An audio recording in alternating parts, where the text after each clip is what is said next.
Aujourd'hui, nous travaillons donc le dihybridisme. On continue à former des hybrides, mais cette fois-ci avec le préfixe di, qui s'oppose au monohybridisme qu'on a vu dans les chapitres précédents, où cette fois-ci, nous aurons affaire à l'étude de la transmission de deux caractères simultanément des parents à leurs descendants. Mendel a travaillé sur le dihybridisme et, toujours en utilisant son petit poids, a étudié deux caractères simultanément. On voit dans ses expériences le premier caractère, la couleur du poids, qui peut être représentée par deux observations, la couleur soit jaune, soit verte, et il a combiné ça avec l'aspect du grain, qui peut être soit un grain lisse, soit un grain ridé. Et on voit que ce premier parent a le grain, premier caractère aspect, il a le grain lisse, deuxième caractère couleur, le grain jaune. L'autre parent que Mendel a utilisé dans ce type d'expérience a le grain ridé et le grain vert. On est bien dans ce cas-ci, avec deux caractères étudiés, nous sommes bien dans du dihybridisme. Voyons un petit peu ce que Mendel a observé lors de ses expériences de dihybridisme. Mendel part de deux lignées pures. Croisement de ces deux lignées pures parentales nous donne une génération F1, hybride de première génération, homogène. Dans ce cas-ci, tous les hybrides F1 portent les mêmes caractères, le grain est jaune, le grain est lisse. Ensuite, autofécondation sur CF1 pour donner naissance à la F2, et là on voit réapparaître différentes formes d'observation de ce grain. Le grain peut être lisse et jaune comme le premier parent. Il peut être vert ridé comme le deuxième parent. Nous sommes là dans des formes parentales. Même forme, même observation que chez les deux parents de lignée pure de départ. On peut aussi avoir ce qu'on appelle des recombinés, des nouvelles combinaisons de caractères qui n'étaient pas présentes dans cette combinaison-là chez les parents. Et donc, on a par exemple des grains qui sont jaunes comme le premier parent, mais ridés comme le deuxième. Ou des grains qui sont lisses comme le premier parent, mais verts comme le deuxième. Donc on a bien ici des formes parentales et des formes recombinées. Comment Mendel a-t-il expliqué tout ceci? D'accord? La seule façon d'expliquer va reposer sur l'explication des lois de Mendel comme on l'a fait pour le premier hybridisme.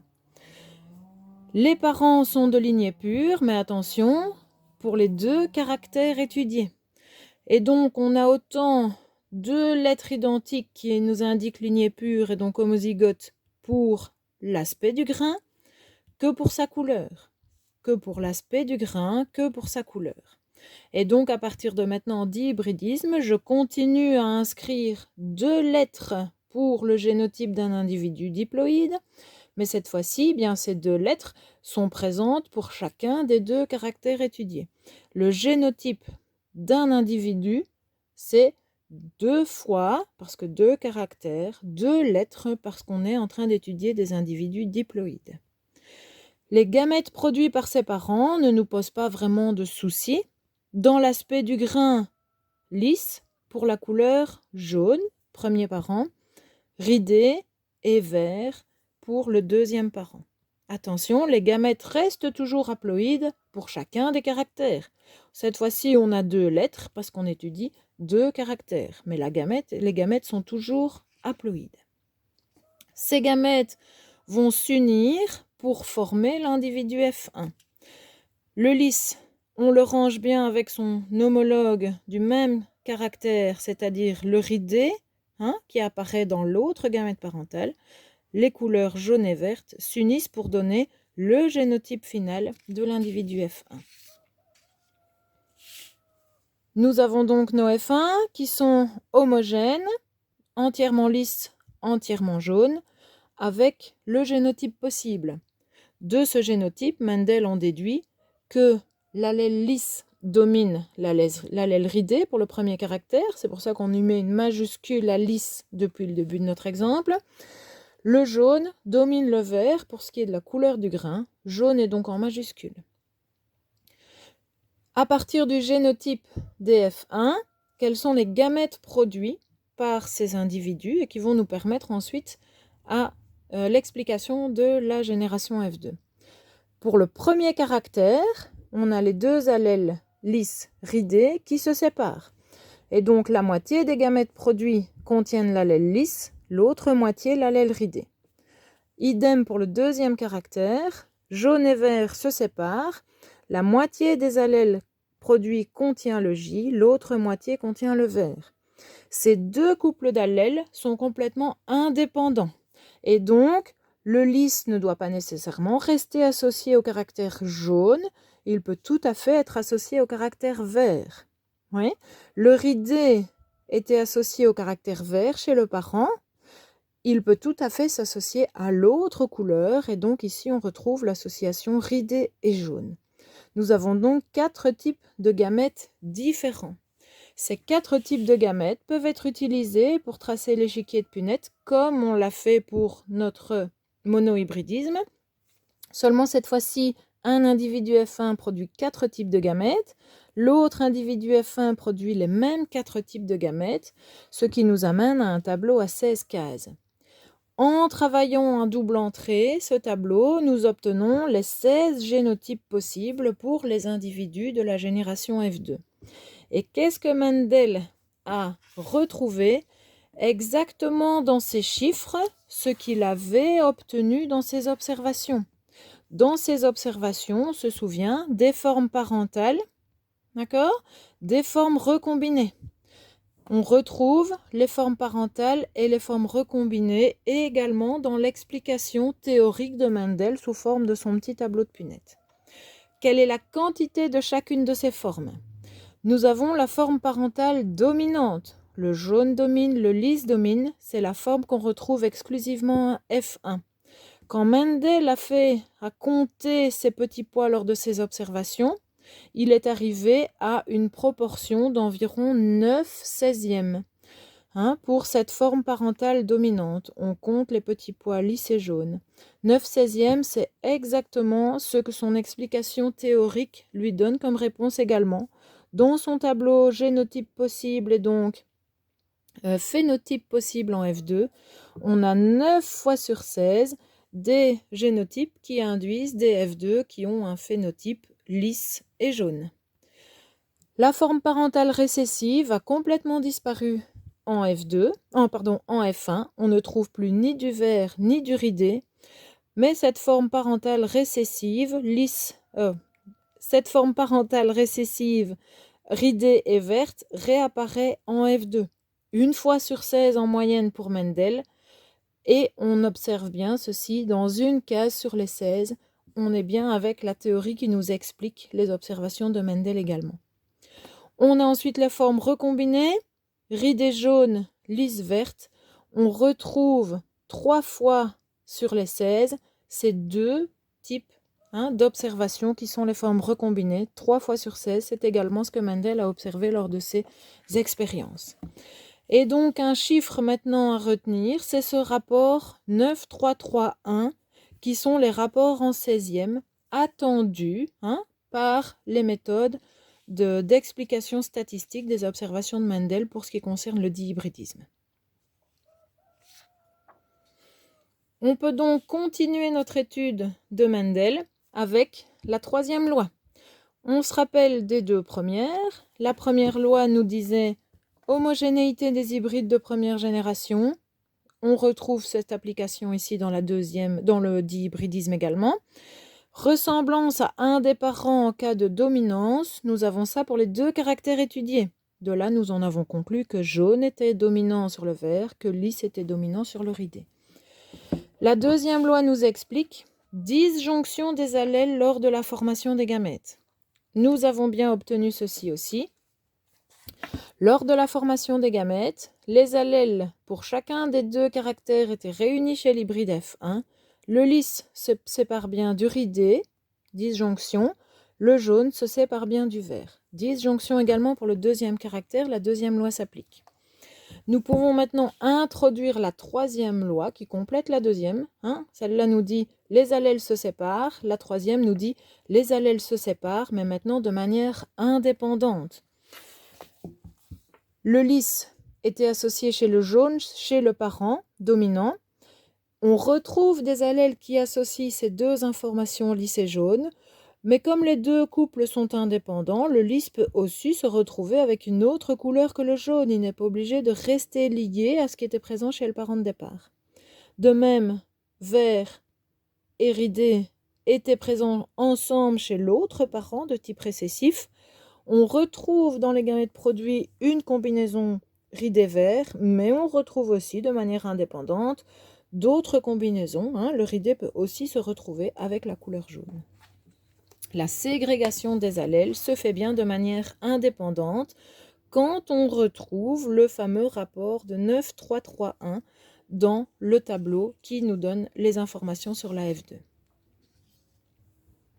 Voilà, nous en sommes donc ici avec du dihybridisme, mais on peut tout à fait continuer avec du polyhybridisme.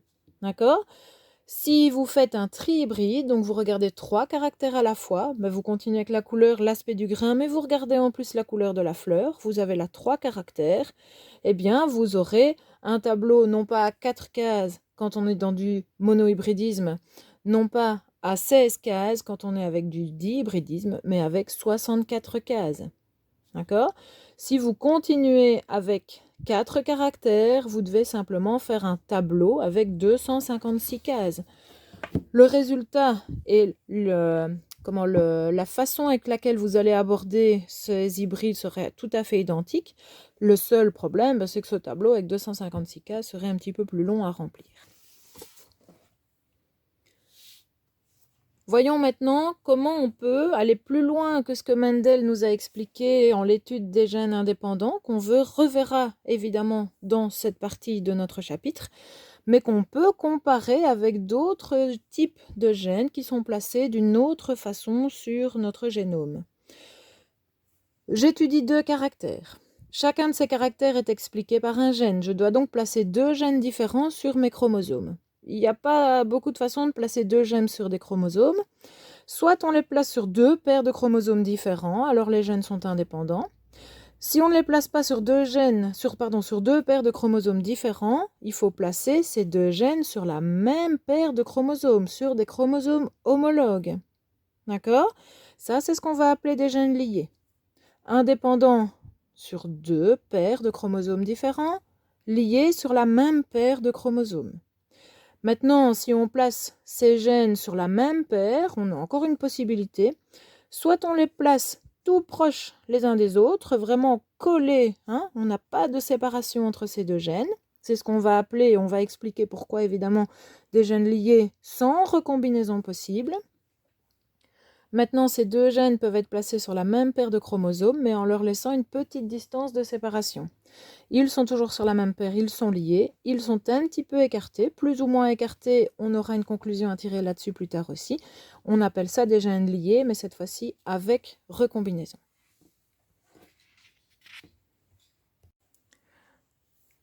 Voyons maintenant ce qui se passe au niveau de l'interprétation de ces 3 cas de figure, gènes indépendants, liés sans ou liés avec recombinaison.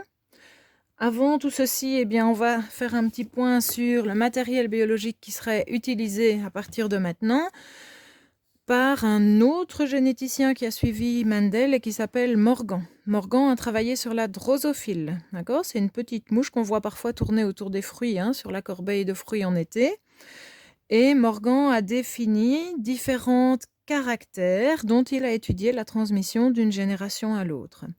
Morgan travaille de cette façon-là, qu'il s'intéresse essentiellement à des mutations particulières qu'il a pu induire chez les drosophiles. D'accord ?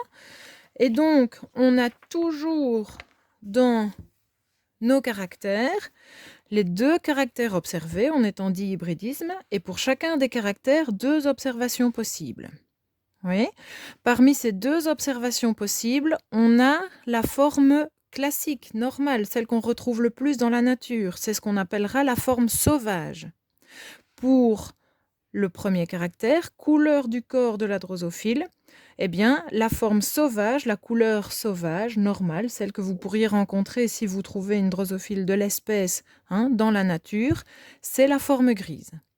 Sur cette forme grise, eh bien, Morgan a induit certaines mutations qui ont notamment fait apparaître d'autres couleurs, et par exemple la forme noire. Cette forme noire, c'est la forme mutée. On commence toujours par noter cette notation en tenant compte de la mutation. On regarde la mutation, c'est la forme noire. Vous aurez toujours entre parenthèses et en italique sa traduction anglaise. Ici, pour noir, c'est le black. On prend l'initiale anglaise, le petit b, qui est la notation typique de Morgan pour sa forme mutée noire, couleur du corps noir. Pour donner une nouvelle notation aussi pour la forme sauvage, comme cette forme sauvage est celle qui a permis de faire apparaître la forme noire par mutation, eh bien, pour rappeler cette liaison entre les deux formes, on reprend le petit b minuscule du black et on indique le petit plus au-dessus en indiquant que voilà, ceci c'est la forme sauvage avec le petit plus qui a permis l'apparition de la forme mutée noire parce qu'on a le b qui nous indique la couleur en anglais. Pareil pour les ailes. Vous avez la forme sauvage qui a les ailes normales et l'autre, la forme mutée, qui a les ailes recourbées. Courbée, c'est la mutation. On prend la première lettre de la forme anglaise, c'est un petit c.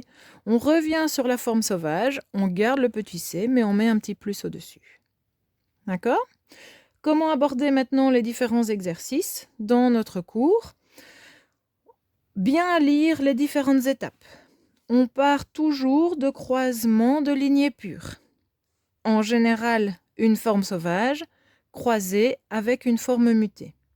Ça nous donne en première génération des individus à regarder leur phénotype pour pouvoir m'indiquer qui est dominant dans chacun des deux couples d'allèles. Vous avez la synthèse qui va m'aider à compléter mon explication. Des parents de lignée pure, des individus F1 qui nous indiquent bien qui est dominant dans chacun des deux couples d'allèles. À partir de ces hybrides F1, attention à lire correctement vos exercices.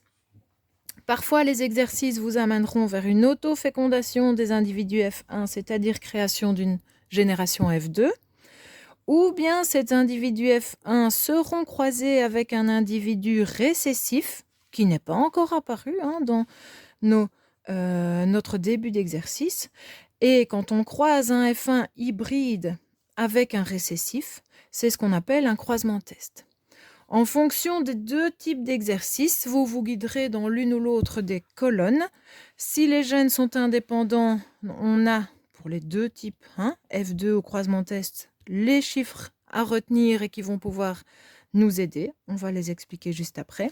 Quand les gènes sont liés sans recombinaison en F2 ou en croisement test, quand les gènes sont liés avec recombinaison en F2 ou en croisement test. D'accord ?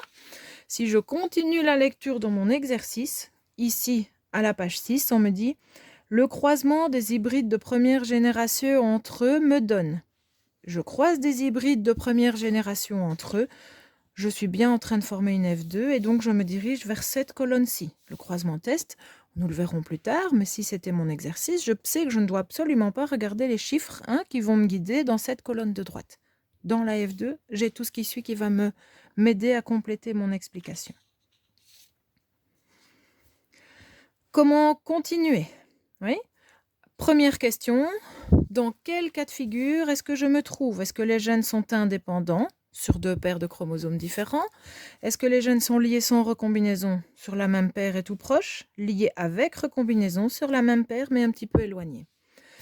Pour ça, on regarde, je suis en F2, qu'est-ce que la F2 peut me donner comme information ? Soit j'ai des individus de F2 qui présentent 4 phénotypes différents.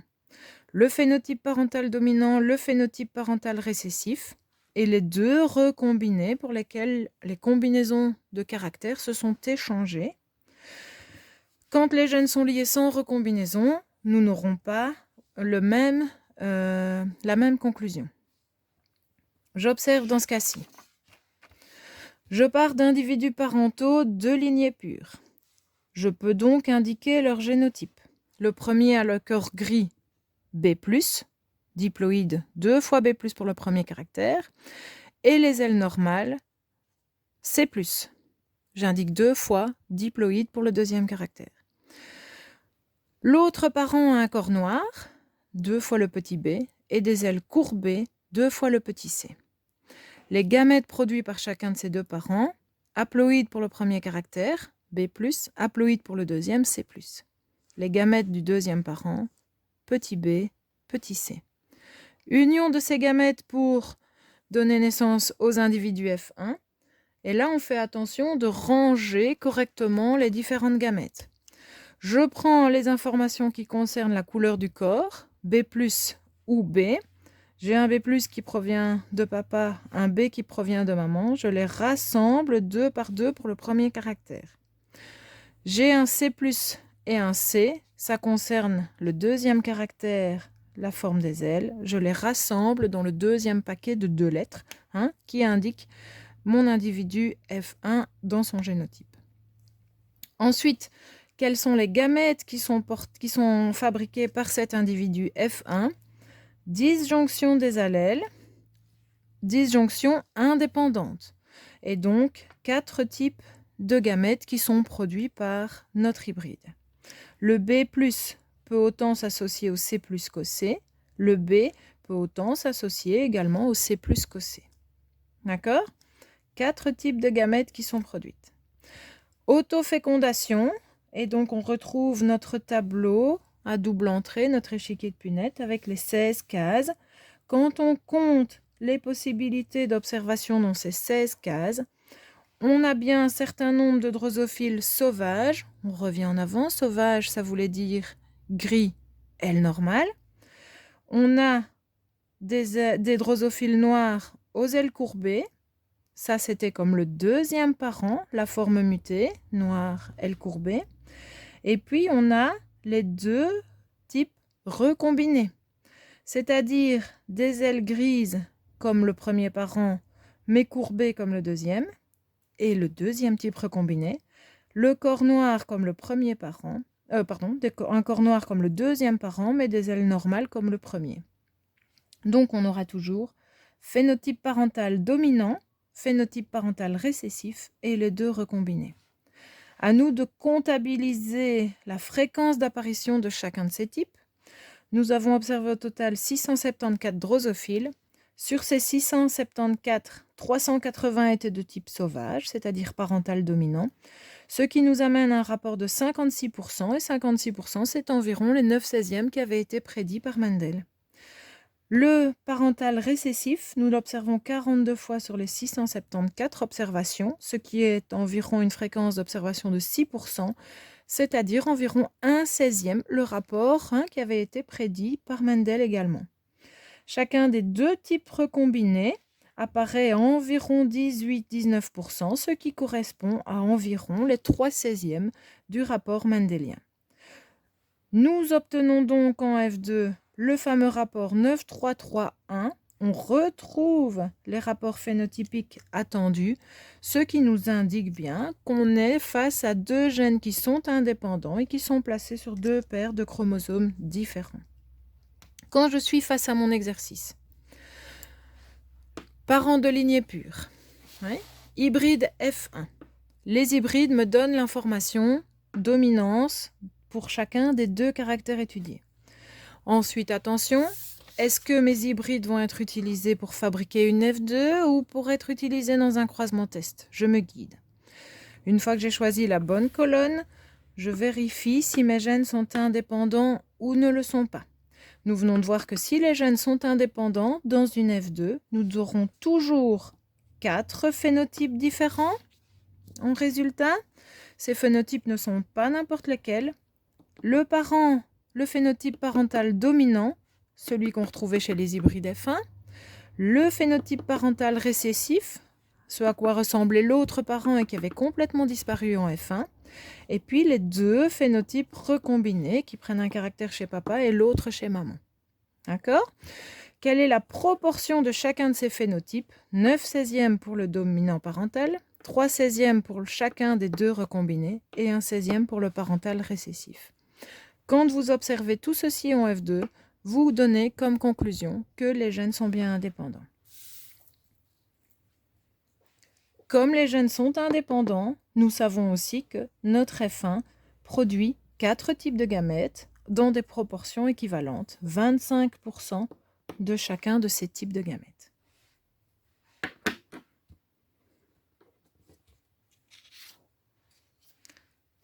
Autre exemple, nous avons toujours nos deux caractères, le corps gris qui est la forme sauvage, oui, le corps ébène qui est la forme mutée. On prend donc le E, l'initiale de la forme anglaise, pour donner l'allèle de cette couleur ébène. Et comme symbolique pour la forme sauvage, on reprend le petit E, mais on met un petit plus ici au-dessus. L'autre caractère, couleur des yeux. La forme sauvage sont des yeux rouges, la forme mutée écarlate. On prend le S minuscule anglais et on prend le même S avec un petit plus pour la couleur rouge qui est la forme sauvage. Parents de lignée pure, on peut écrire leur génotype. On peut aussi écrire le génotype des gamètes qui sont produits par ces parents de lignée pure. Attention, je le répète une dernière fois, une lettre par caractère dans chacun des gamètes qui sont produits et qui sont indiqués dans le chapitre dit hybridisme. Ces gamètes s'unissent pour donner naissance aux individus de la génération F1. On range correctement les allèles qui concernent d'abord le premier caractère, un paquet de 2, ouais, qui concerne le deuxième caractère, un deuxième paquet de 2 lettres. Ensuite, on va vérifier, pour se guider dans notre synthèse, que ces individus sont croisés entre eux. Le croisement d'hybrides de première génération entre eux nous donne. Dans notre synthèse, on continue, lignée pure, des hybrides, je sais qui est dominant pour chacun des 2 caractères, et je me dirige dans la bonne colonne. Je suis bien en train d'identifier des résultats pour une génération F2. Et là, je vérifie. Si les gènes sont indépendants, on vient d'expliquer que je dois avoir 4 phénotypes dans les bonnes proportions attendues par Mendel. Dans ce cas-ci, qu'est-ce que j'observe? Me donne des drosophiles sauvages, c'est-à-dire aux yeux rouges et au corps gris, et des drosophiles aux yeux écarlates et au corps ébène. Je n'ai que 2 phénotypes différents. Je n'en ai pas 4 comme si les gènes étaient indépendants, comme dans l'exercice précédent. On n'est donc pas dans ce premier type. On continue. Comment expliquer, comment Mendel, plutôt Morgan qui a suivi Mendel, a-t-il pu expliquer la présence de seulement 2 génotypes, 2 phénotypes, en F2 et pas 4 comme précédemment? La seule manière d'expliquer ça, c'est d'introduire la notion de gènes liés. Gènes liés, les allèles sont portés par le même chromosome, sont attachés ensemble, sont liés ensemble sur le même chromosome. Et donc, quand notre individu F1 fabrique ses gamètes, il ne peut fabriquer que 2 types de gamètes. Ouais. S+ est toujours lié à E+, et donc va former un type de gamète. Le S est toujours lié au E et formera l'autre type de gamète. Si je compare ça avec mon exemple précédent, mon F1 pouvait bien produire 4 types de gamètes et on s'était dit la séparation des couples se fait de manière tout à fait indépendante. Ce qui se passe sur un chromosome est complètement indépendant de ce qui se passe sur l'autre chromosome. Ici, le cas est tout à fait différent. La séparation des allèles S et E ne se fait pas de manière indépendante parce que ces gènes sont liés. D'accord? Ces gènes sont liés sans recombinaison. Pourquoi sans recombinaison? Eh bien, dans les 2 phénotypes que nous observons, nous avons le phénotype parental dominant, le phénotype parental récessif, qu'on retrouve aussi aux 2 extrémités là, de ma synthèse quand les gènes sont indépendants. Mais ce qui nous manque, ce sont les 2 recombinés. Oui, pourquoi? Parce que le S+, n'a jamais pu aller s'associer avec autre chose que le E+. On ne peut pas avoir S plus E. On n'a pas de recombinaison possible, d'autres possibilités d'associer le S+ à autre chose que ce E+. Donc ces 2 types de recombinés n'apparaissent pas, on est bien ici dans des gènes liés sans recombinaison. Oui. Deux types de gamètes produits par le F1. Si je mets ça dans mon tableau, dans mon échiquier de Punnett, j'ai donc un tableau avec deux gamètes produits par F1, deux gamètes produits par l'autre individu de la même génération F1, ce qui m'emmène à un échiquier sous la forme d'un tableau avec 4 cases. D'accord? J'ai bien des résultats qui sont donnés en quart. 242 drosophiles sauvages, forme parentale dominante, sur les 322 observés, ça représente bien environ 75%, 3/4 des observations. La forme parentale récessive a été observée en F2 80 fois sur les 322 observations, ce qui représente environ 25%, un quart de mes observations. D'accord? Ces chiffres, je les retrouve ici dans ma synthèse. Parental dominant 3 fois sur 4, parental récessif 1 fois sur 4 quand les gènes sont liés sans recombinaison. Attention, ici, je ne retrouve que les deux phénotypes parentaux, pas les recombinés, et du coup, je ne retrouve pas non plus les rapports phénotypiques attendus par Mendel, le fameux 9-3-3-1. J'en conclus donc que la disjonction des allèles dans les deux couples ne s'est pas fait de manière indépendante. Ce qui se passe pour le S plus S est dépendant et lié de ce qui se passe chez le E plus E. Et donc la troisième loi de Mendel qui nous indique si cette séparation des allèles se fait de manière indépendante pour les deux couples ne s'applique pas. Et les gènes sont donc liés sans recombinaison dans ce cas-ci.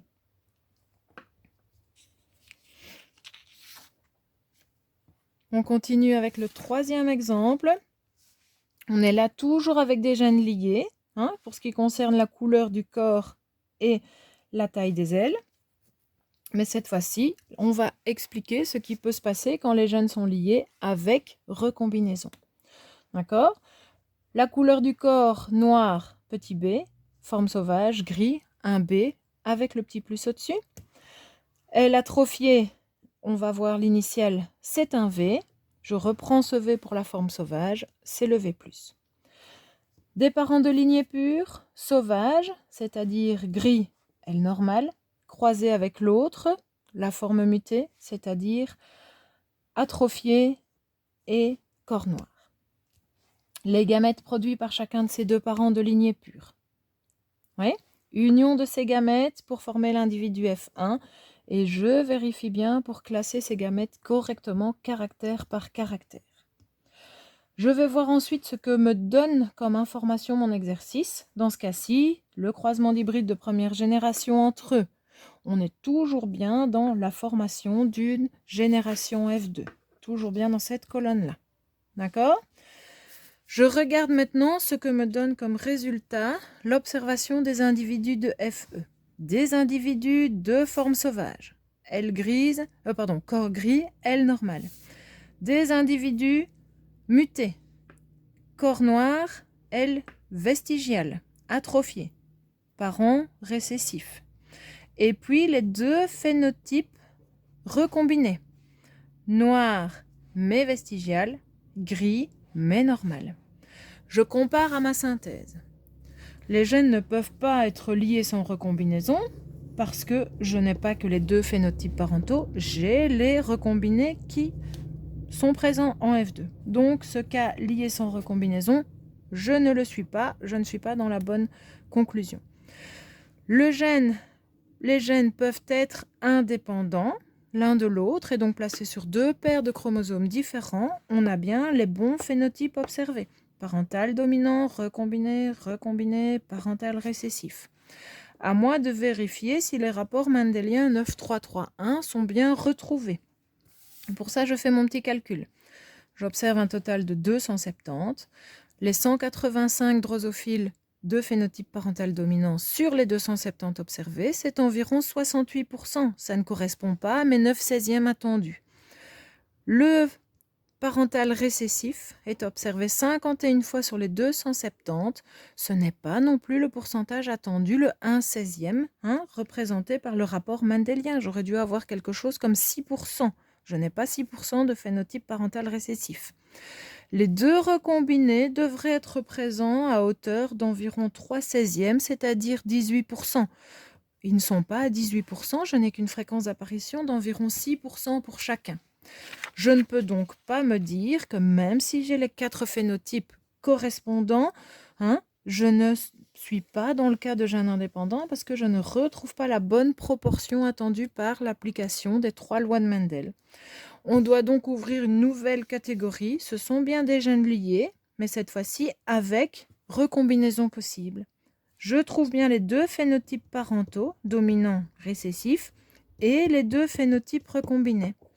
Nous n'aurons pas les mêmes résultats que ceux attendus quand les gènes sont indépendants.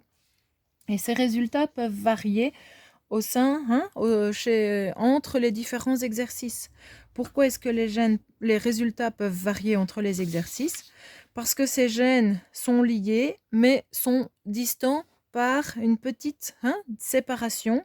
Et donc, en fonction de la distance qui les sépare, s'ils sont séparés un petit peu plus ou un petit peu moins, nous aurons des résultats qui sont différents dans les proportions de l'observation de chaque phénotype.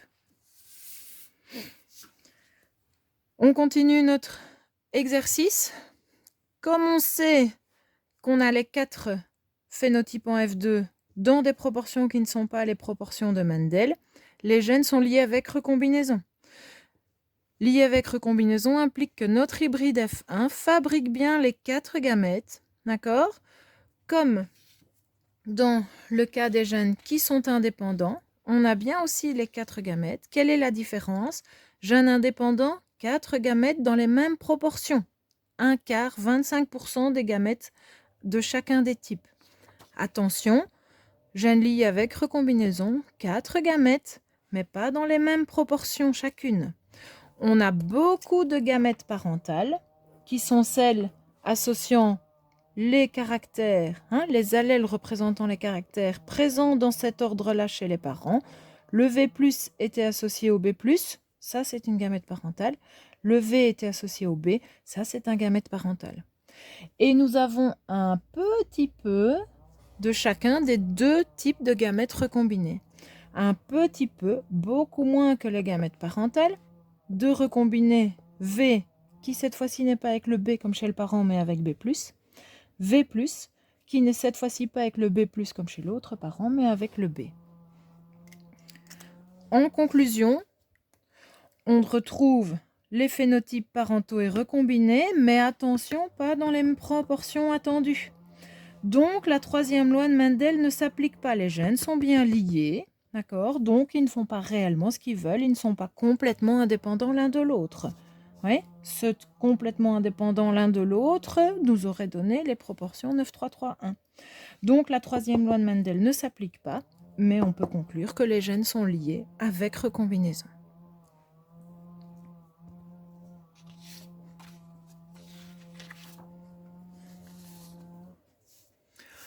On peut poursuivre dans l'étude de nos 3 catégories, je vais dire, de gènes qu'on étudie 2 par 2, on dit hybridisme, indépendants, liés sans ou liés avec recombinaison, en les prenant un par un, d'accord?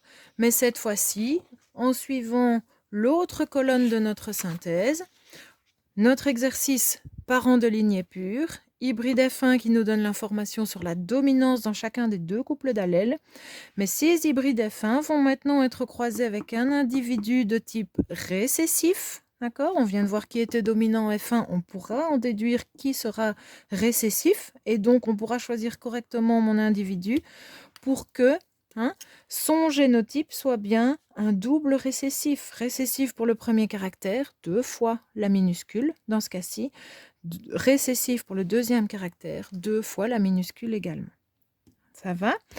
Quel est l'intérêt d'avoir cet individu récessif dans le croisement test? Eh bien, comme il n'apporte que des allèles récessives, eh bien, le caractère de ce récessif ne va pas se montrer par rapport aux 2 autres dominants qui peuvent être présents chez les hybrides. Et donc, on va avoir toute une gamme d'informations différentes qui va pouvoir nous donner la réponse à la question que nous attendons. Les gènes sont-ils indépendants? Les gènes sont-ils liés sans ou avec recombinaison? On y va pour le premier cas de figure, que nous donne comme résultat un croisement test quand des gènes sont indépendants. On reprend pour ceci le caractère gène indépendant que nous avions déjà étudié. Ouais, je prends en parallèle la page 6 qui me donne les informations sur les parents et sur les F1. Seulement ces F1 ne sont pas utilisés pour former une F2, la suite de ma feuille. On lit le croisement entre un hybride de première génération et un individu de phénotype récessif donne la descendance suivante. Première génération, récessif, on est bien en train de lire les résultats du croisement test. Qu'est-ce qu'on a comme résultat? Un certain nombre de drosophiles de type sauvage. Sauvage, c'était corps gris L normal. Un certain nombre d'individus noirs L courbé. Ça, c'était comme l'autre parent, le parent récessif, le parent muté. Ouais. Et on retrouve les deux recombinés, gris comme un parent, mais L courbé comme l'autre, noir comme un parent, mais L normal comme l'autre.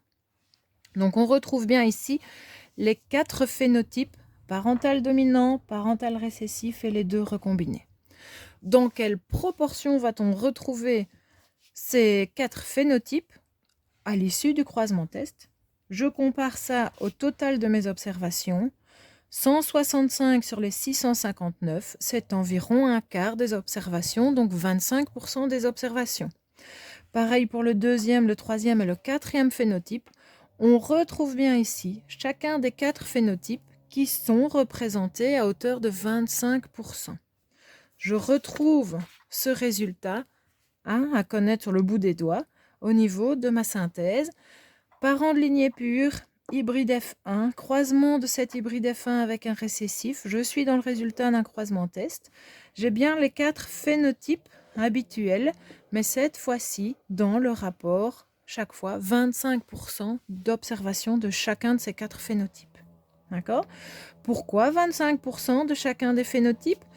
Parce que les gènes sont indépendants. Donc, la troisième loi s'applique et la séparation des deux couples d'allèles se fait de manière tout à fait indépendante. Et donc, mon hybride F1 peut former 4 types de gamètes équiprobables. 25% de chance qu'on forme ce gamète-ci, 25%, 25% et 25% pour chaque type de gamète. Dans mon petit tableau de la page 9, je retrouve bien avec 25% d'apparition de chaque ces gamètes et donc 25% aussi d'apparition de chacun des phénotypes à l'issue du croisement test. Tout s'explique. Croisement test, cas des gènes liés sans recombinaison. Même commencement ici également que dans l'exercice de la page 7. Parents de lignée pure, couleur du corps, couleur des yeux, formation de l'hybride F1. D'accord? Cet hybride F1 soit est entraîné par autofécondation dans la création d'une F2. Ça, nous l'avons vu, nous connaissons les chiffres attendus, nous connaissons notre synthèse. Soit, on peut avoir une autre suite à ce même début d'exercice. Le croisement entre un mâle de première génération et une femelle de phénotype récessif. Croisement test, première génération croisée avec un récessif, nous donne la génération suivante. Des individus aux yeux rouges et au corps gris, comme le parent dominant de type sauvage, des individus aux yeux écarlates et au corps ébène, comme le parent récessif de type muté. Ici, comme précédemment, quand les gènes sont liés sans recombinaison possible, nous n'avons que 2 phénotypes sans recombinaison, donc pas de type recombiné. Dans notre synthèse, les gènes sont liés sans recombinaison. On retrouve les 2 phénotypes parentaux, le dominant, le récessif. Quand on est dans le cas d'un croisement test, quelles sont les proportions attendues? 50% de chaque. Est-ce bien ce que j'ai ici? 127 sur les 257, c'est bien environ la moitié des observations. 130 sur les 257, c'est bien la moitié des observations. D'accord? Comment expliquer ces 50% d'apparition de chacun des types? Mon hybride F1, comme les gènes sont liés, ne peut produire que 2 types de gamètes. Et on n'a pas les gamètes recombinés qui associeraient le S+ avec le E et le S avec le E+. 2 types de gamètes qui ont chacune 50% de chance d'apparition. Et donc, quand on multiplie les observations, comme Morgan l'a fait et comme Mendel l'avait fait sur le poids avant lui, on a donc bien ces 50% d'apparition de chacun des 2 types à l'issue du croisement test également.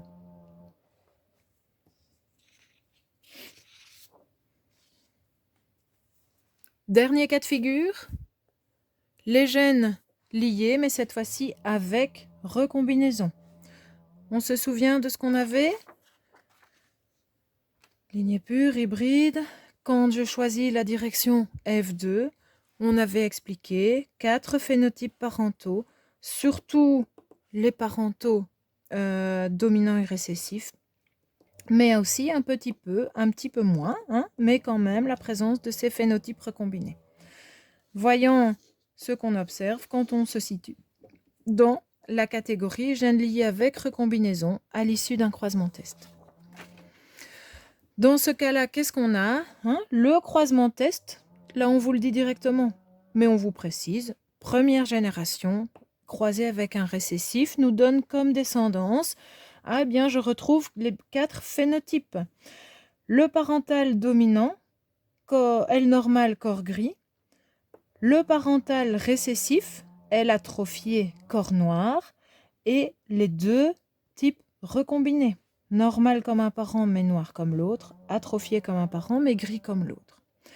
Quels sont les pourcentages d'apparition de chacun de ces phénotypes ? Je compare le dénombrement à mes observations totales et j'arrive dans mon exercice 41% de chaque phénotype parental, 9% de chaque phénotype recombiné. D'accord ? À quoi est-ce dû ? Comment expliquer ces pourcentages d'apparition ? Mon hybride F1 fabrique bien 4 types de gamètes, les 2 gamètes parentales, mais aussi les 2 gamètes recombinées. Mais attention, contrairement à ce qui se passait dans le cas des gènes qui sont indépendants, les 4 types de gamètes ne sont pas équiprobables, n'ont pas la même probabilité d'apparaître. Dans le cas de 2 gènes indépendants, comme la 3e loi s'applique et que chaque paire d'allèles travaille de manière indépendante sa séparation, les 4 gamètes ont chacune 25% de chance d'apparaître. Dans le cas qui nous occupe, on a parfois les gamètes qui sont produits sans qu'il y ait recombinaison, crossing over, et dans un certain nombre de cas, moins souvent, on a recombinaison. D'accord ? Donc, il est normal d'avoir beaucoup plus de gamètes parentales qui sont produites et beaucoup moins de gamètes recombinées. La recombinaison apparaît, mais pas à chaque fois, pas à tous les coups, ça ne fonctionne pas toujours. Et donc, quand ça apparaît, eh bien, c'est quand même beaucoup moins nombreux en présence que les gamètes de type parental. D'accord ? Du coup, dans mon exemple, j'ai 41 fois sur 100 les 2 gamètes parentales qui sont produits et seulement 9 fois sur 100 chacun des 2 types de gamètes recombinés. Quand, à l'issue de mon croisement test, j'ai un certain pourcentage, c'est ce qui me permet de donner le pourcentage d'apparition de la recombinaison. J'ai eu 9% de recombinaison qui mène à ce gamète-ci, 9% qui mène à ce gamète-ci aussi. Au total, j'ai bien eu 9 plus 9, donc 18% de recombinaison. Et on s'était dit, eh bien, si les gènes sont un petit peu plus éloignés, il est plus facile de venir faire des crossing over, de passer le chromosome justement entre ces 2 gènes, alors que si les 2 gènes sont très proches, eh bien, il faut déjà beaucoup de chance pour que justement l'enjambement se fasse dans cette petite distance. Morgan nous a donc expliqué que la fréquence d'apparition de ces 2 types recombinés nous donne une indication sur la distance qui sépare 2 gènes qui sont liés avec recombinaison. Si on a peu de recombinés, ils sont proches. Si on a beaucoup de recombinés, ils sont plus éloignés. Et donc, on peut donner maintenant la distance qui sépare les deux gènes sur base de la fréquence d'apparition des formes recombinées à l'issue d'un croisement test. Attention, pas en F2. On additionne les deux pourcentages pour donner la fréquence totale de recombinaison. Et donc, ici, 18% de recombinaison totale. 18, c'est la valeur de la distance qui sépare les deux gènes sur mes chromosomes. L'unité, c'est ce qu'on a appelé, c'est ce que Morgan a appelé lui-même le centimorgan. Un C minuscule suivi d'un M majuscule qui reprend le nom de famille de Morgan. D'accord ? Et donc, on a ici la distance qui sépare mes deux gènes sur le chromosome. J'en reviens donc à ma synthèse.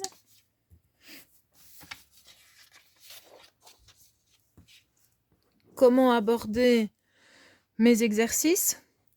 Je repère que c'est du dihybridisme. J'ai deux caractères. Les parents de lignée pure dont je peux donner les gamètes. Les F1 qui sont des hybrides. Les F1 me donnent l'information pour chacun des deux couples d'allèles, qui est dominant, qui est récessif. Oui. Avant de pouvoir aller plus loin dans mon exercice, notamment dire combien et de quel type de gamètes dois-je va produire mes hybrides F1, je dois savoir dans lequel des trois cas je me situe. Est-ce que les deux gènes qui expliquent les deux caractères de mon exercice sont indépendants, liés sans ou liés avec recombinaison? Pour répondre à cette question, dans quel cas je me trouve, je fais attention, est-ce que je suis en F2 ou est-ce que je suis en train de lire les résultats d'un croisement test? Première chose, attention, je ne confonds pas. Je choisirai donc la bonne colonne, soit de gauche, soit de droite, soit de gauche si c'est une F2, de droite si je lis le résultat d'un croisement test. Ensuite, je vérifie combien de phénotypes me sont indiqués dans les résultats. Si j'ai deux phénotypes, le parental dominant, le parental récessif, je sais que mes gènes sont liés sans recombinaison. En F2, 3 quarts, 1 quart, croisement test, 50%, 50%. Si j'ai les quatre phénotypes, les deux parentaux et les deux recombinés, je dois faire mes petits comptages. Si j'arrive en F2 à un rapport de 9, 3, 3, 1, les gènes sont indépendants.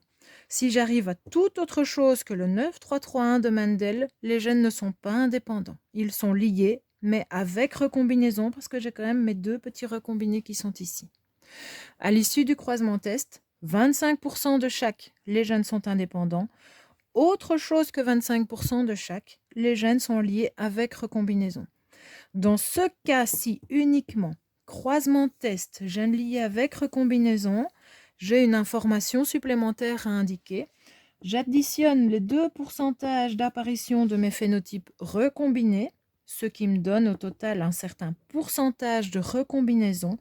Ce pourcentage total de recombinaison, je recopie le chiffre et c'est la distance exprimée en centimorgan qui sépare mes deux gènes sur les chromosomes. Quel est maintenant le type de gamètes qui sont produits par les individus F1?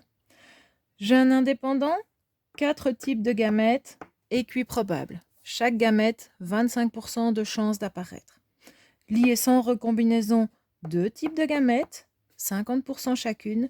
Liés avec recombinaison, on retrouve les 4 types de gamètes, mais qui ne sont pas équiprobables, et on lit ici les pourcentages d'apparition de chacun des deux types. Beaucoup de gamètes parentales, un petit peu moins de gamètes recombinées. Dernière question. Quelle est la valeur possible pour ce pourcentage de recombinés? Eh bien, c'est une valeur qui va être limitée par un maximum et un minimum. On peut avoir 0% de recombinés quand les gènes sont tout proches, liés sans recombinaison. Ensuite, plus les gènes s'écartent, s'éloignent l'un de l'autre, plus cette proportion, qui est directement liée à leur distance, cette proportion de recombinés va augmenter, jusqu'à ce que les gènes soient tellement séparés qu'on doit les placer sur deux paires de chromosomes différents. Et dans ce cas-ci, la proportion des recombinés est de 50%, 25 plus 25. D'accord ? On a donc la recombinaison qui apparaît entre 0 et 50%. Quand on est entre ces deux valeurs extrêmes, on est ici avec des gènes liés avec recombinaison. Quand nous savons tout ça, nous pourrons maintenant établir des cartes factorielles. Je vous expliquerai ça plus en détail dans nos exercices, mais à nous de représenter, si nous étudions deux gènes indépendants, eh bien nous faisons deux petites paquets de 2 barres pour représenter les 2 paires de chromosomes et nous indiquons les 2 gènes sur chacune de ces paires. Si les gènes sont liés sans recombinaison, bien, il faudra correctement les placer côte à côte sur la même paire. S'ils sont liés avec recombinaison, il faudra les placer sur la même paire, mais avec une petite distance qui les sépare et pour laquelle nous aurons la valeur chiffrée indiquée en centimorgan. Cette valeur chiffrée, nous la retrouverons ici sur notre synthèse. Voilà, plus qu'à faire les exercices maintenant.